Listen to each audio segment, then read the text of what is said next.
Ils sont nombreux à avoir critiqué et demandé le départ de Noël Le Graët, qui s'est finalement mis en retrait de ses fonctions de président de la Fédération française de football. Ils sont encore plus nombreux à réclamer une révision plus profonde des hautes sphères de la Fédération française de football, comme Stéphane Guy dans l'After-Foot de ce jeudi. Quelque chose est en marche. Noël Le Graët est dans la tourmente depuis les nombreuses polémiques qui l'ont frappé, et un président par intérim a donc été nommé à la Fédération française de football, en la personne de Philippe Diallo.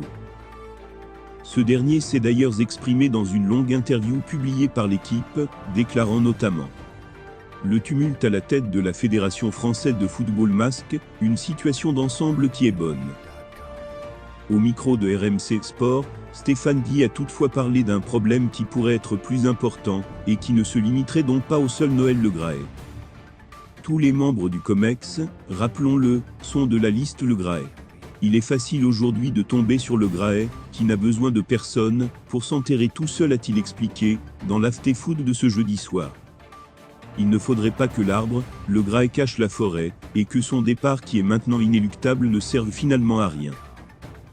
Le problème de la Fédération française de football n'est pas seulement le comportement de Le Graët, c'est que cet homme qui préside aux destinées d'une fédération de 2 millions de licenciés, est élu par 200 et quelques membres. Ce sont des grands électeurs assez faciles à soigner, a poursuivi Stéphane Guy, dénonçant une sorte de favoritisme au sein de la Fédération française de football.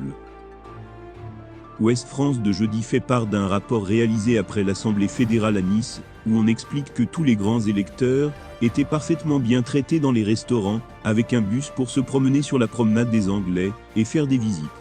C'est un système népotique et clientéliste.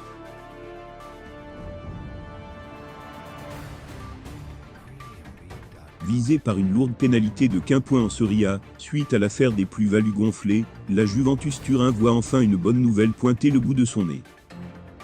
Présent en conférence de presse avant la rencontre de dimanche face à l'Atalanta Bergame, Massimiliano Allegri a notamment annoncé les retours de Paul Pogba et de Dusan Vlahovic.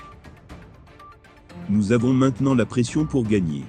Il faut continuer à faire notre travail de la meilleure façon possible, récupérer les joueurs qui travaillent. La semaine prochaine, Paul Pogba et Dusan Vlahovic reviendront, demain nous aurons Juan Cuadrado de disponible. Nous devons tous penser uniquement au terrain. Rien ne change, il faut marquer des points. Demain, ce sera difficile, car l'Atalanta est en forme. Il faut gagner, car cela nous permettrait d'assurer la 7e place, a déclaré le technicien italien.